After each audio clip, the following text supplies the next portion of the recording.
ton, amicoi. Welcome to the new favorite podcast of the U Bubble.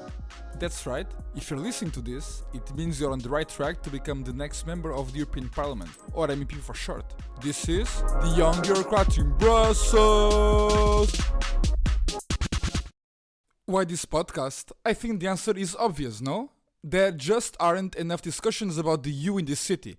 And how is that possible? Everybody knows the European Union is the single best thing to happen in the world since the invention of the wheel. Okay, I know I'm exaggerating a bit. Since when do wheels give you free roaming? The EU is literally the reason God created the universe. I mean, assuming former Vice President Timmermans is that old. Anyway, we all knew this already because we did Erasmus. And everybody knows that if you do Erasmus, it means the EU is perfect. I don't think I know any other country, institution, federation that allows you to get drunk in Brno every weekend and still earn a CTS. It's the EU. The EU is second to none, and this is why we all came to Brussels. We just talked about the raison d'être of this podcast. What about the need? Why do we need a podcast like this? I think it's very simple. We are in a phase where we see a lot of Euroscepticism. Both far right and far left are Eurosceptic, which is yet again another evidence of the horseshoe theory. The horseshoe theory, for those that don't know, says that the far left and the far right are equally wrong, and if I learned it at the College of Europe, then it's because it's true. Just think about it. Sure, the Polish and Hungarian governments are against the EU because of gay rights and blah blah, and that's terrible, that's terrible. The EU is all about tolerance. We have a place for everyone, we have a place for diversity. This is why we are friends with Israel. As everybody knows, Israel is not only the only democracy in the Middle East, but also the only country where gay people can be publicly gay. This is why we must protect Israel from all the attacks Palestinians can throw at them. Israel has the right of self-defense with rockets when Palestinian kids are using teddy bears and sticks.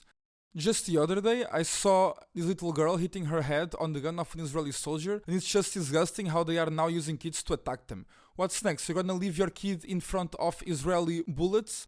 I think that after Israel has already defended itself enough, it's time to create a development aid sort of program where we can teach these Gazan parents how to be good ones, just like we are here in civilized Europe. But now let's go back to our main point, where we were discussing how the far left and far right are both equally wrong. Remember? This is the so-called horseshoe theory that I learned when I studied at the College of Europe. If you think about it, communists are just as wrong as the far right. Do you know all these obnoxious leftist snobs criticizing the EU because of the euro and, oh my god, it's such a neoliberal construct? What the fuck does that even mean? If you don't like it that much, why are you here even? The EU is not a place for extremes, but it's a place for centrists. And honestly, maybe I'm being biased, but I believe I am the most centered person on the universe. I can see both left and right equidistant from myself, and being in Brussels is amazing because the EU is actually this very center point. After all, we all know that everything the EU does is moral and correct, and it's amazing that we can all agree with it. So I think after all these minutes speaking with you guys, it's obvious why we need a new podcast about the European Union, and why it should be me, heterosexual cis white male, doing it. That's it, future commissioners and MEPs. Hope you liked it, and we'll be discussing a lot of topics in the next episodes. We're gonna have guests, we're gonna have a good time. See you soon, and don't worry, this podcast costs no money.